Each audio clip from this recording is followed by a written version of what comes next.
also going to record. All right, so part 2 kicks off now, hopefully. Yes. Desktop. And here we go. You can even hear the thunderstorm in the back, so that's what you get to have. Okay, give me 1 second. This is all the beautiful behind the scenes stuff that we usually try to hide.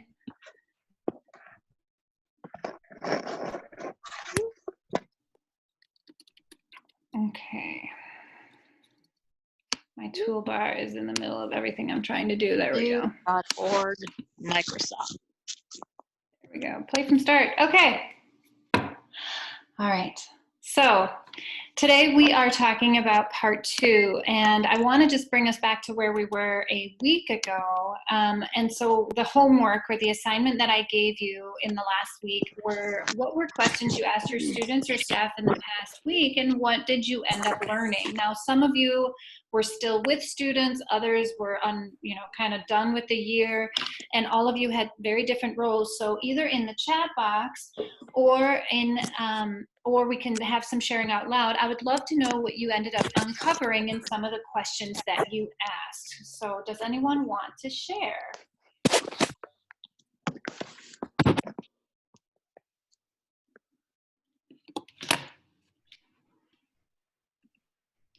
And I am also in the chat box.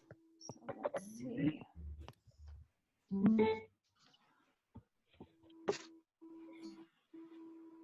And if no one has anything to share, that's okay too. Did anyone try to ask any questions? This is kind of like the awkward silence in the classroom, right?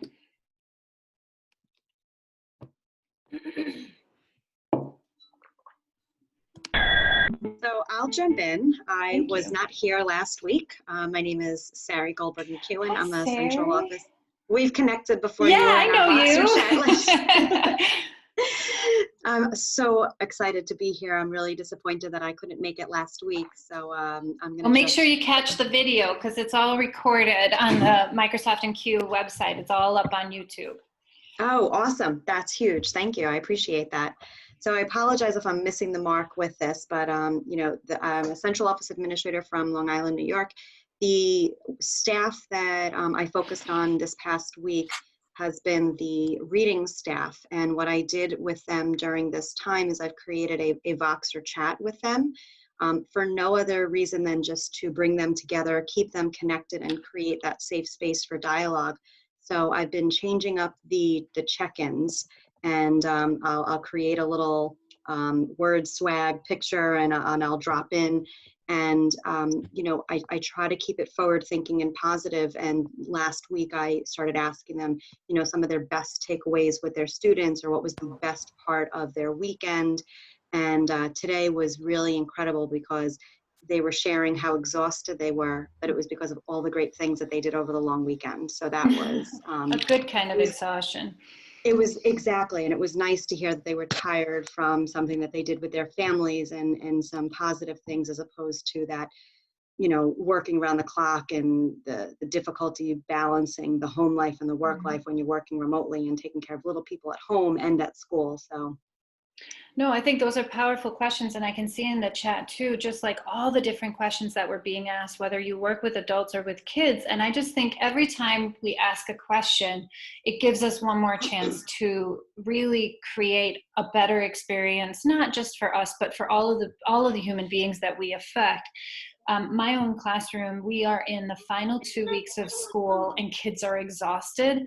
And I think if kids are exhausted, I wonder how the parents are feeling as well. And so knowing this, we're going to continue with kind of this journey into questions. And one of the things that I want to think about today is really assumptions, which we broached last week as well. And how much do our assumptions about a child play a part in their reality? And once again, if you're coming at this from a lens of adults, if you are a coach or an administrator, how do your assumptions about the adults shape their experience within your kind of learning circle? And then how does that play onto the children that they serve? And so assumptions have been a huge part of my life. I briefly mentioned last week how I'm assumed American, born and raised because of how I look and because of how I speak. And it's been incredibly interesting navigating that in this America, because I don't feel American. And that's not to say that I don't love this country, but I feel Danish first and foremost. But to have that identity not even be a part of my story has really led to some large gaps in how I see people understanding me. Then I think about negative assumptions, because I'm given power through the assumptions that people make about me, but often that's not the case. Often the assumptions that we have about kids can work against their favor. And there's a lot of biases that can be under the surface of that. And I don't want to get into that too much because I am not an expert in any of that work, but that's the journey that I'm in myself when it comes to my learning. And so I think about Carla Shalaby's words again, and I book talked her book last week, Troublemakers, but this quote is so meaningful to me. We think there's a way to fix children, but if we see them as needing to be fixed, then we're assuming that they're broken to start with. And I think we do that a lot in education, where we come in and we kind of assume right away that these kids need to be filled. These kids need to somehow be better than what they came to us as. And while I think that a lot of that comes from our well-meaning intentions, I think it also sets us up in a way to where we assume that kids aren't great to begin with. And that becomes a very dangerous, slippery slope really, really quickly. Before I go further, I'm just going to ask, will every participant make sure that you are muted? Because I know I can hear someone in the background talking to kids, and because I'm screen sharing, I can't mute people right now. That would just be lovely. So, Pernille, I'm sorry. I made you host when I should have made you co-host. So if you will make co-host, I will take care of that. I apologize. I am going to try. Here, can I make you? I'm sure I can. I can make you stuff, can't I? I'm just Alice. So if you search Alice at the top. Yep. Give me a second, everybody. Sorry. Let me just go back to this. Alice. And Alice, you are now co-host. Thank you. Sorry. Okay. Back in the flow of things. Nope. Just want to make sure it's a good listening experience for everyone.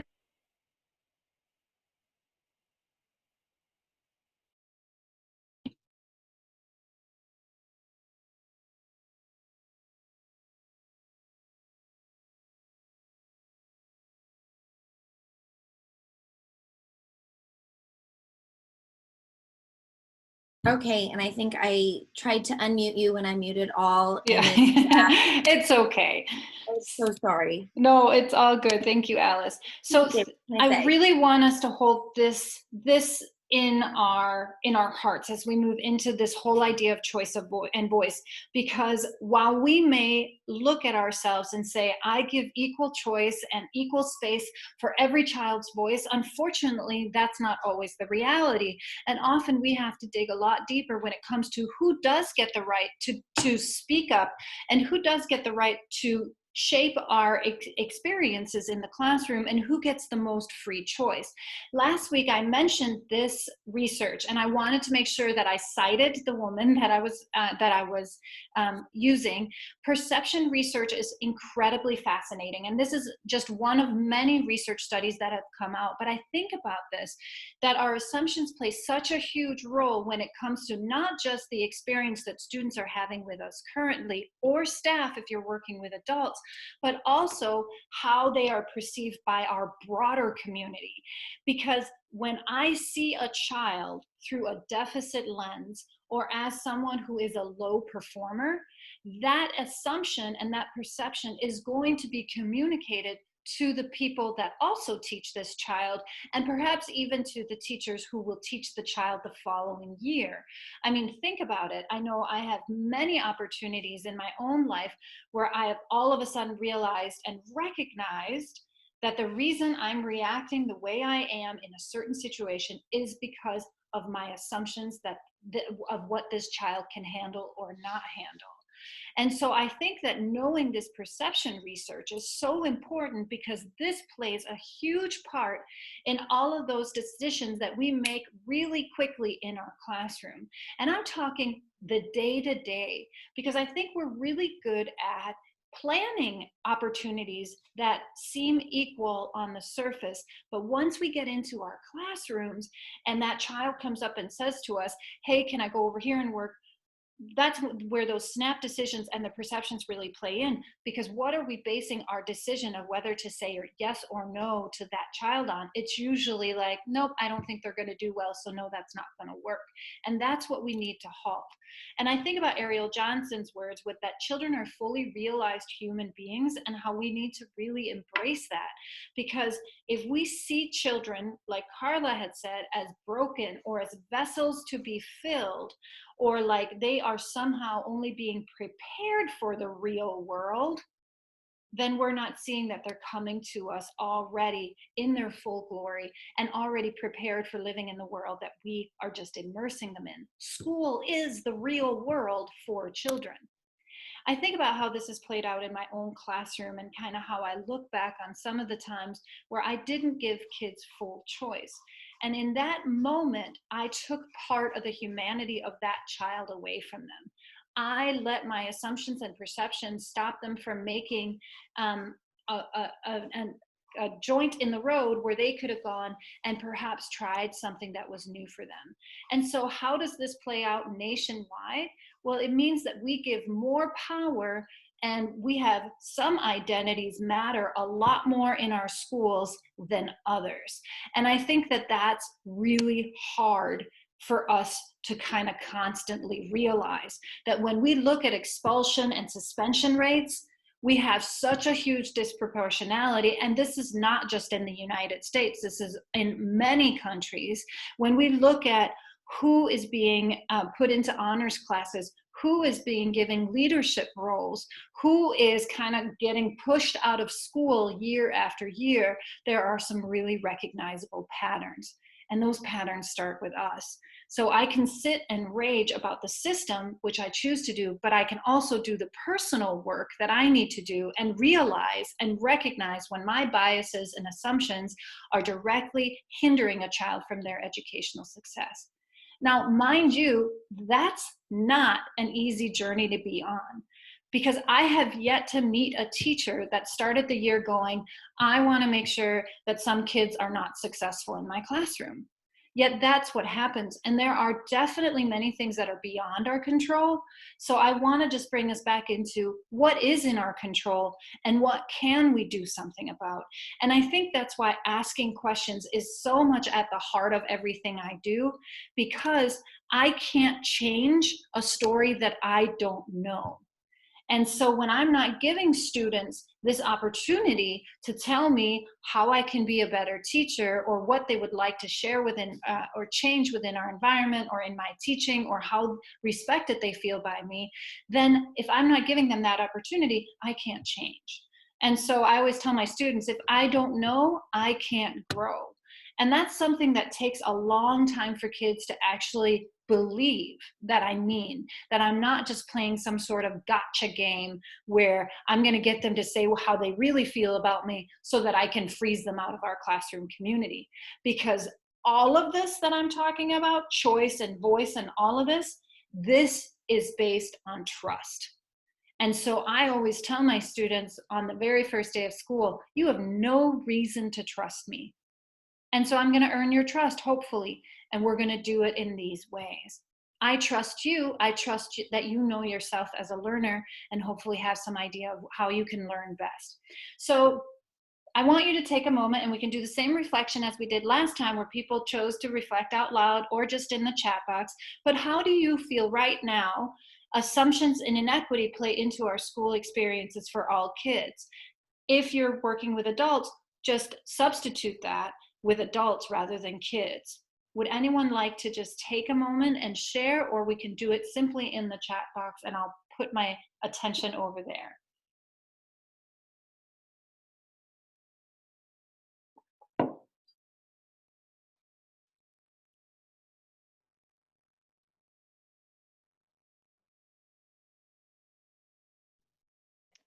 Hi, Pernille. I can share. Hi. Thank you. Thanks, Val. So I'm a literacy coordinator or leader, whatever, for grades 5 to 8 in my school division. And so I work with teachers. And one of the groups of teachers that we work with are new teachers, so first-year teachers in our school division.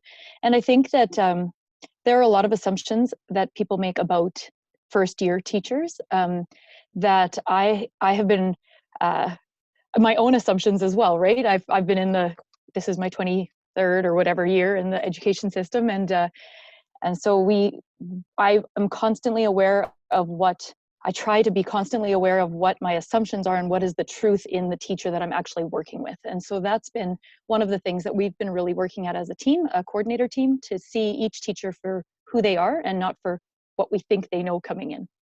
I love that. Thank you so much for sharing that, Val.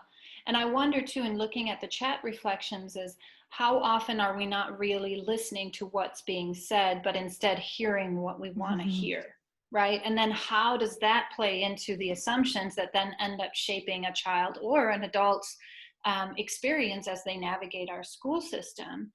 And so I think about that again, and I know I showed this slide last week that we have the best professional development sitting right in our classrooms, but I bring it back because I want to center our work in that again.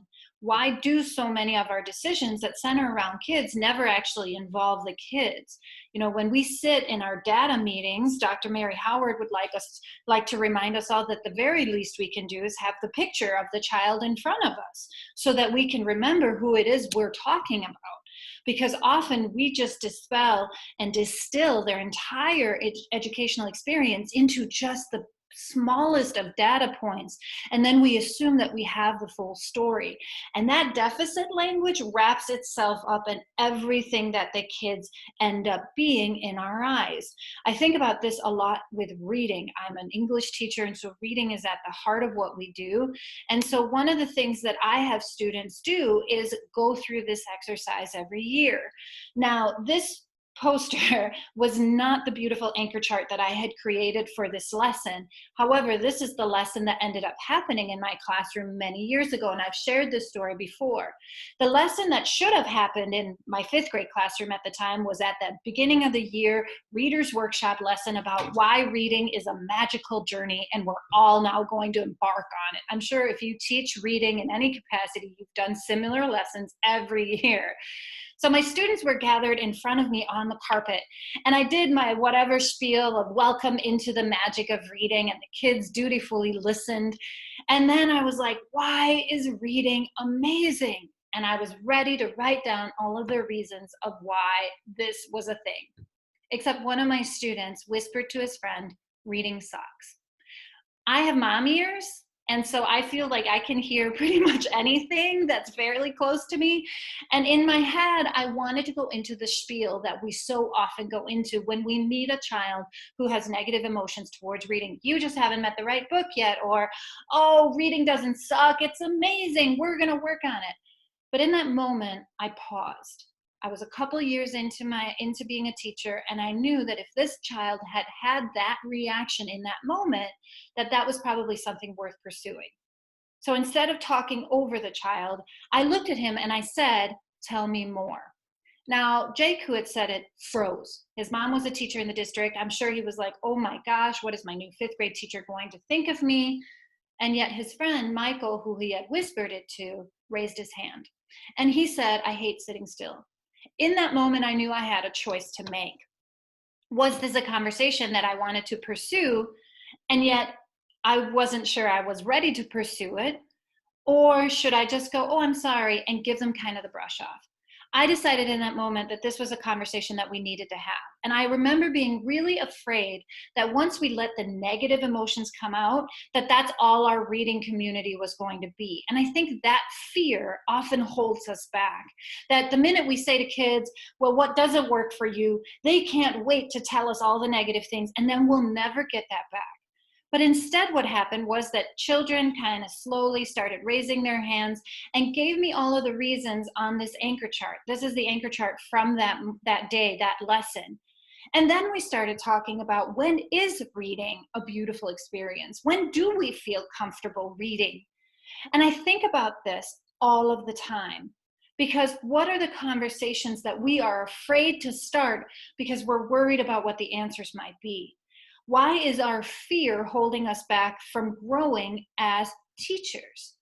And so I do this lesson now every year with my students, and I do it purposefully within the first week of school. And every year I tell them the story of Jake and Michael and this, and I show them this picture, because what happened after this lesson was I put up the anchor chart on my cabinet, and the kids are like, "Oh, you shouldn't do that, Mrs. Ripp." And I said, "Why not?" And they go, "It's open house. You're gonna get fired." And I was like, "I don't think I will." But what I saw happen instead was, during that open house, kids pulling their caregivers and the adults in their lives over to the poster and having a different conversation about reading than perhaps they had had before. And so I think about this because here are some of the reasons that were shared from the last couple of years when I did this work with my students. Now, I know that this isn't a session on reading, but I want to show you what kids will tell us and how we can use this to further embed their voice and for them to take over the space. Sometimes we change the verbiage. It always comes down to what the kids want to call it. So one year it was reading is trash or reading sucks or anything, but you can see the reasons here for why they are disengaging with reading. Guess what? These are all things that I can do something about and that we can work through as a community, because now I know that these are obstacles to reading success. So flip that into your own community. When kids come in and say, "Oh, I hate math," or "math is too hard," instead of giving them kind of that spiel that we all have wrapped up in our hearts, really ask them, "Tell me more about that. When does it suck? Why is it hard?" And so the way I do this, as you can see, it's very scientific. They each get tons of Post-its. They write a reason on each Post-it. Sometimes they write multiple, and then they tape it to our whiteboard because otherwise the Post-its fall down. But we don't just ask about the negative. When is reading trash? We also talk about, when is it magical? When does reading work for you? And it is astounding that year after year after year, it's the same reasons. When a book makes you feel a really strong emotions, when the teacher reads the book when you are, when I don't have to read this many pages and you can just read. You know, because this is what we start our year with, kids can't believe it. Every year I have kids go, "Should I really put my name down?" And I always tell them, "Yes, please. If you want to. If you feel comfortable to stand behind your words now, please do." Later in the year, we make it a requirement. Because one of the things that I'm worried about in our society is this idea of constant anonymous negative criticism. If you're going to say something, stand behind it and phrase it in a way that you can make sure that the other person hears you and doesn't just feel attacked. So what would your students say? What are some of the things that they come into your environment and loudly complain about or loudly say that they hate? How could you bring their voices in? And like I do this at the beginning of the year, and it becomes the entire foundation of what we do as a class. We create our reading rights based off of this. It also sets the tone that they can see that right away. I'm not just looking for the accolades and the positive affirmations. I'm willing and I want to create an environment where their whole self can be brought in and their voices can be heard and there's no punishment attached.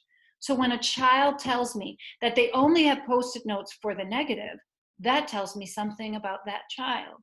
That allows me to serve that child better, because now I know that they couldn't come up with any positive experiences with reading or whatever subject area we're talking about. We do this with writing as well. It's a super low risk way of getting students to talk about emotions that are tied in with literacy. Sometimes if the survey that we do or the reflection that we do is too cumbersome, kids shut down. But a Post-it note with a piece of tape, that they can manage. And I think about what Dr. Karen Reese has said to my school district when we went through a training with Nehemiah, a fantastic organization here in Madison. We cannot understand a lived experience we haven't lived. We know this, yet we forget it. And I think the more we are experienced educators, the more we assume that we know a lot. And this is a wonderful thing, because I will say the 13 years of teaching I have under my belt, or 12, or however many years it is, has given me so many tools. But I have to continually remind myself that I don't know these children. And even if I had someone's sibling or cousin, or even if I've read their file, or even if I've seen them coming, I still can't understand their experience because I will never live it. So what can we do to gain understanding, and also in the same vein, help the child gain a further understanding of themselves as well? Because again, I want my students in 7th grade to walk away knowing themselves better so that they can adapt what they need and be able to advocate for their needs in any situations, even beyond school. And so every child should be able to answer how they learn best, even now as we sit in this crazy emergency remote teaching, or as we're winding down the year. And so the questions that you should be asking right now should definitely also have to do with the experience that you've just had, especially as we potentially look to start online in the fall. But really, what I want more than the knowledge that I'm getting from the child, I want the child to walk away with more knowledge about themselves so that they can transfer it into other situations. So the how do I learn best is kind of at the heart of everything we do. And it just becomes down to all of these aspects. Who am I as a learner? Who do I like to learn with? Who do I not do well with if I'm sitting next to them or in a group with? Which adults do I need to support me, and what does that adult support look like? Why am I learning these things? How does it matter personally to me? And this is a question that I ask myself every day as I create my slides for my lessons. We have our regular learning target of what are you going to learn and how will you know you've learned it. But in the middle column, and this is inspired by someone whose name I just totally forgot. So I will I will make sure I cite them when I can remember. In the middle column, it says, why am I learning this? This is for me. When I'm sitting and planning my lessons, I have to think about, why is this important for a 7th grader? And my answer cannot always be because you need it for 8th grade, or you need it for a test, or you need it to get a good grade. So adding that middle column allows me to go back and say, why? Why is this something that we're investing our time in? How is this going to benefit this child? The how is really the how am I going to learn? And we'll talk more about this. In fact, we're going to talk all about this. What does my environment look like? Who am I working with? And how am I going to access the learning? When am I doing the learning? Does it work for me to jump into it right away? Do I need a little chat break with a friend before I jump in? Or am I just going to mostly access the adults and then work on it outside of class because that's how I'm going to be able to concentrate best? And then, of course, what is it I'm interested in the world? Even when we can't offer them full choice, is there ways to bring in components of something that they're interested in to make it more meaningful to them? And so I think about how we can use targeted questions, because the insight that we want needs to be really something that we can use and not just another to do. And so the main question that I'm asking my students right now is this one: are you okay? Last night, because every Sunday night, although it was Monday night, but the night before we do teaching, I go through the work that they're doing and I leave them feedback. For those kiddos who have fallen behind or where things don't seem to be working, when I send them an email, I don't jump right into, this is what you need to do and what do you need? I simply ask, are you okay? Because right now I'm assuming that a lot of my students are not okay. I see it play out in my own house, where 2nd grade math today took an hour and a half because my kids just were not in a place to actually access it and do it well.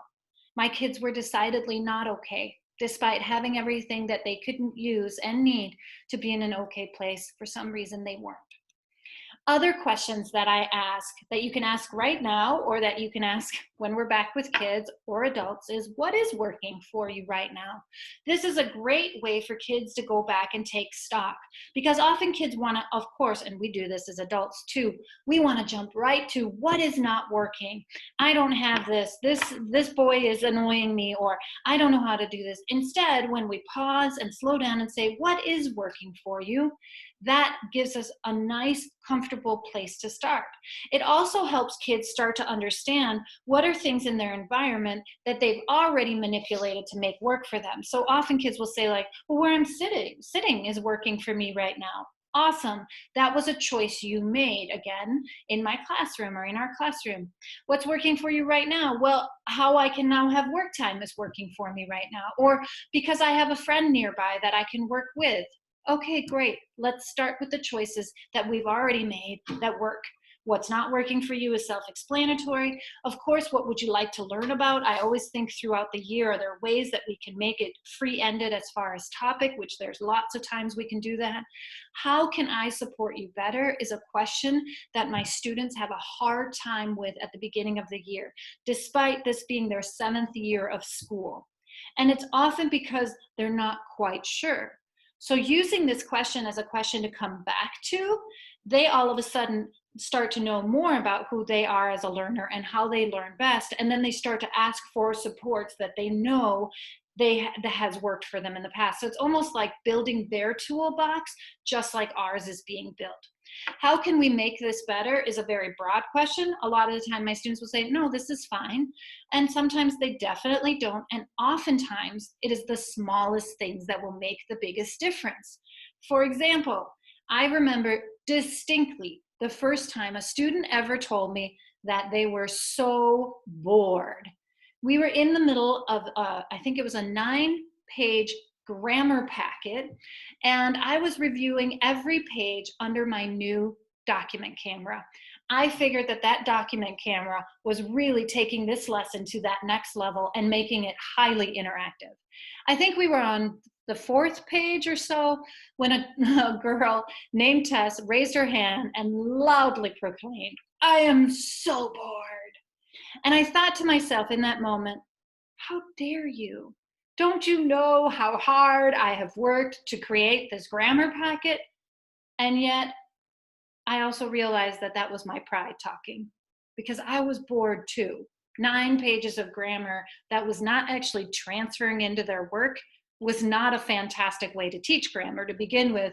I just hadn't recognized that yet. But I did something that I'd been doing all that year. I said to Tess, what can we do about it? Notice the wording of we, because it's not always me. I'm not a circus clown. I am not always there to entertain, although I try to make it entertaining. I am here to work alongside you to make this a better experience for you. Tess looked at me and she goes, can I work with a partner instead of listening to you? Of course. The easiest fix to the dumbest thing that I was doing. And the kids flew through it. And so that's the thing. When we ask these questions, we also get kids trained in saying, it's okay if I come with suggestions. It's okay if I come with my opinion, because she wants to know it so she can grow. What do you wish we would do less of? What do you wish we would do more of? It's funny, I always tell the kids, I know some of you still don't like reading. We do need to read. We do need to write. This is an English class. But that last question, I think, is so important. And also, again, it's based on the foundation of trust. Do you feel seen, heard, represented, and valued in this learning space? Because if you don't, then I've failed you as the adult who's supposed to take care of you.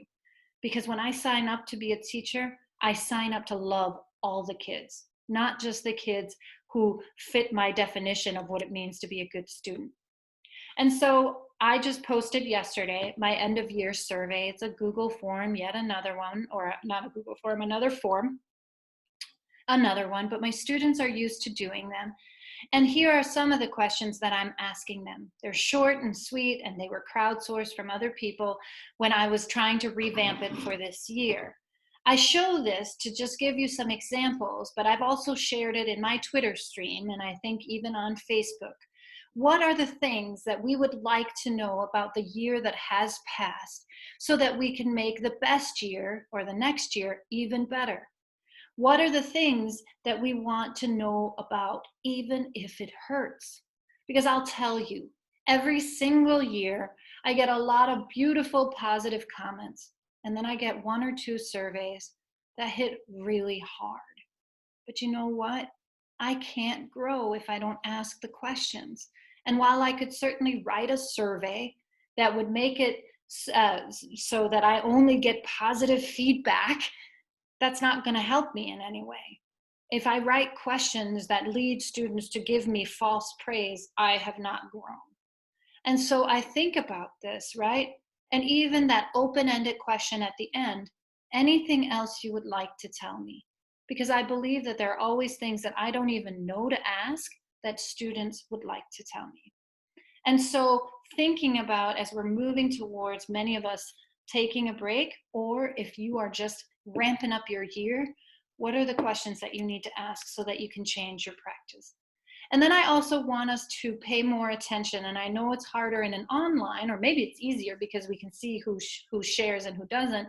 Pay attention to who shares in your classroom. Because the ones that share, the ones that raise their hand or share in their small group discussion or take a long time on the survey, they're the ones who feel safe to do so. And whether that's directly linked to how they feel about you or how they feel about school is for you to discover. And so the kids that write the IDKs or question mark or give me one-word answers, there's more to the story there. For some reason, they don't feel comfortable yet sharing. And so I need to figure out, is it me? Is it school? Is it the class? Is it just that they're having a bad day? And so when we think about student voice, we really need to be excellent kid watchers.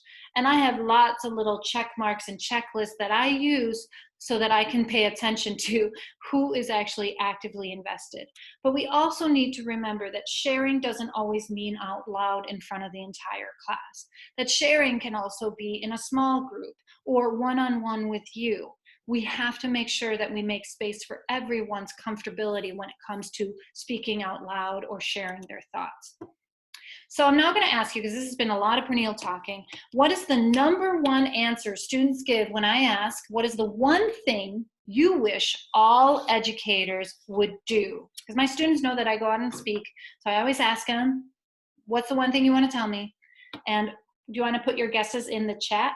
Okay, I already see it. Okay. Talk less, listen, give less homework. Talk less is definitely up there. Yes, the fun, make learning more fun. Ask us what we want. Trust us. Absolutely. All of these are fantastic answers, but you're all wrong. Here is, this is hilarious. Hang on. I'm missing the slide, so I'll just stay here. The number one answer is, let us choose where we sit. And every year, I was like, really? That's what you want me to go out and pass on as this message from all of my students? Let them choose their seats. And then a kid one year looked at me and said, it's the first thing you take away. And that hit hard. We sit in our breaks, gearing up for these new students who we don't know. And the first thing we do, right, as we prepare for that first day is make that seating chart. And the minute class and school then gets started and we figure out that we accidentally put some kids together that probably shouldn't be together, we change it. I think about that a lot because it's one more way we remove control from kids. You enter my space, I tell you where to sit. I tell you where to work. I tell you when to work and how to work and who to work with. Think about how that shapes a child's view of what they're capable of. And then also think about how that plays out when we don't give the same choices to all kids. Now, before you're like, okay, Pernille said, I think it's going to be on my tombstone, let the kids sit wherever they want.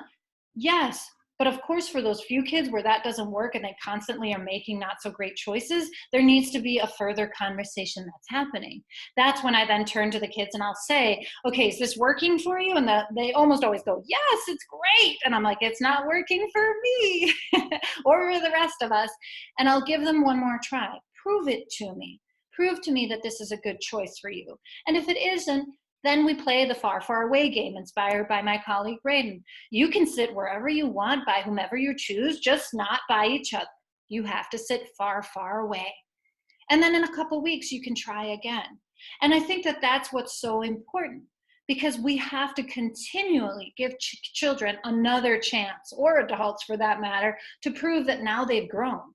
Because so often the rules that we make on that first day of school are the rules we keep the entire year. And when we do that, we are completely dismissing the growth that's happening within our own classrooms, the responsibility that kids are now embracing, the control that they're hoping to get. And so I think about Cornelius Miner's works here, and if you haven't read his book, We Got This, you should definitely read it. Systems don't change just because we identify them, they change because we disrupt them. And that's the thing, like we could probably all sit down and kind of identify all the ways that we hold power in our classroom. That doesn't change anything. How are we now going to change that so that kids can feel like they are truly in a shared control classroom? I think about Greg McCown's words a lot from his book Essentialisms, which is not an education book, but a book that nonetheless has helped me quite a bit in the classroom. That when we forget our ability to choose, we learn to be helpless. So think about what we're doing in schools when it comes to choice. How often we limit choice to a select group of kids who have earned it, and then we wonder why all the kids, when they graduate, don't know how to be functioning adults. Think about how choice is removed year after year after year from the same kids. And think about how that shapes the relationship, not just to learning and to school, but to the adults. So I think of our classroom as a perfect time to make really terrible choices. Now, I don't mean completely anarchy and we're just gonna walk around and punch people, but I mean, make terrible choices, because guess what? This is one of the only times in your life that you have adults that love and care and are there to help you pick up the pieces. What an incredible, powerful realization that is for all kids, that it is safe to make mistakes. And I know that we're all about the acronyms and talking about how failure is the first attempt at learning, but do we really live that?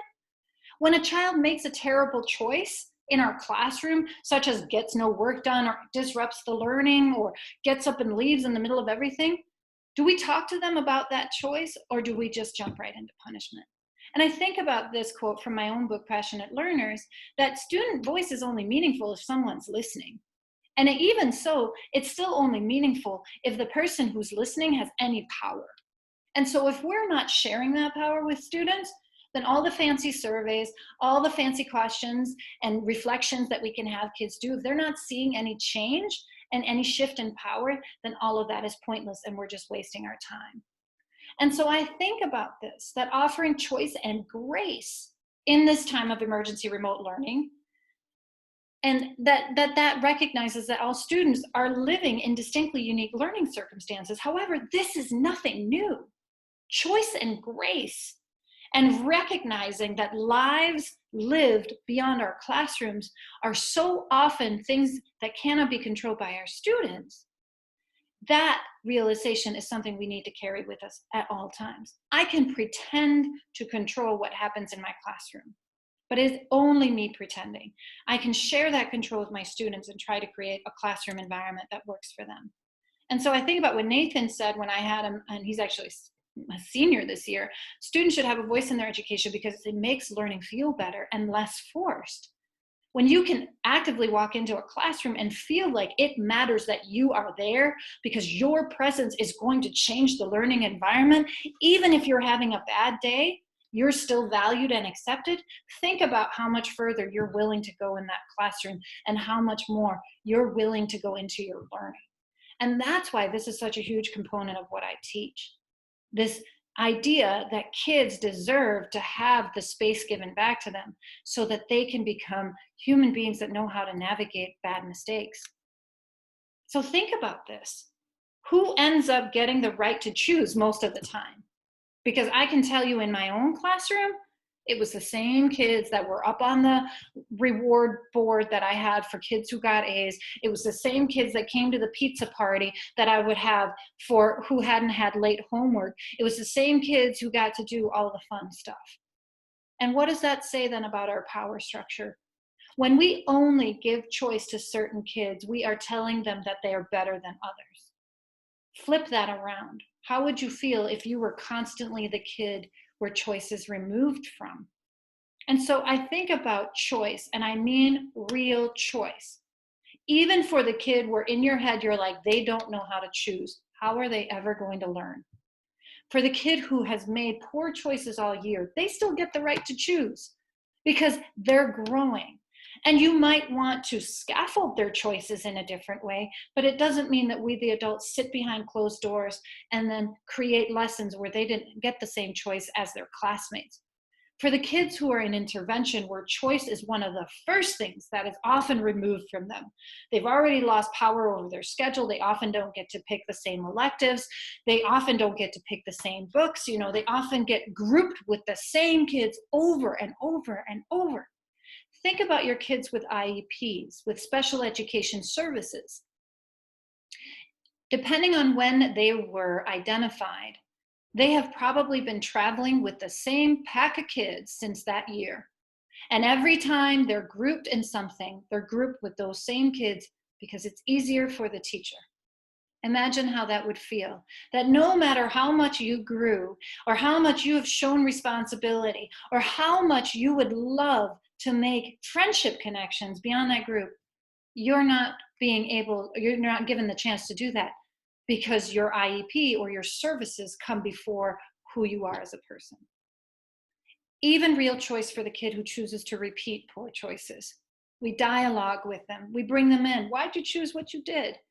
Even for the kid that might not actually be working, perhaps they don't even know what they need, and we start there. Or for the kid who hasn't done the work yet. There's many reasons that I teach in Oregon School District. This is one of the huge ones. Because my deputy superintendent, who's about to be our superintendent starting in July, said this right when I got to the district. That teaching to fidelity doesn't mean fidelity to the program, but to the kid in front of us. And this is a mission that we live and breathe in Oregon, Wisconsin. That if programs, whether they're purchased programs or programs that we have instituted in our classrooms or in our school, are harming kids, then we need to question the programs, not the teachers that we're asking to implement them or the kids that are being subjected to them. But we can't know that if we don't ask. And so I want to make sure that I honor a little bit of time for questions. I know we got started late and I apologize for that. Next week's masterclass is actually going to start with the 5 tenets of choice. This is where I'll take you through setting, engagement, product, timeline or order, and assessment, and how I incorporate choice and voice through all of those. And so I'm going to try to give you super, super specific examples to see how it can be done. I wanted to get further than what we did today, so I'm going to skip a couple of slides, which I hate when presenters do, but I want to get you to the end, which we're almost there. Sorry. So it's like a preview of next week. So the thing that I would like you to reflect on for next time is just what are things you hold the power over in your environment that you could share with students? So again, thinking about control, or if this is you're coming from a staff level position, what are things that you hold the power over in your environment that really could be shared better with staff? Or who holds the most control? Do you find yourself going to the same students or staff members to distribute leadership? Are there staff or students that get more power over other people? So this is really just an inner reflection. Next week, same time, hopefully, part 3 is going to wrap up the 5 tenets of choice, which we didn't even get into, and then diving deeper into embedding authentic choice in all parts of our journey, and hopefully also leave a little bit more time for questions. So with that, I'm going to stop sharing my screen and I'll jump into the chat, and if anyone has any questions, please let me know.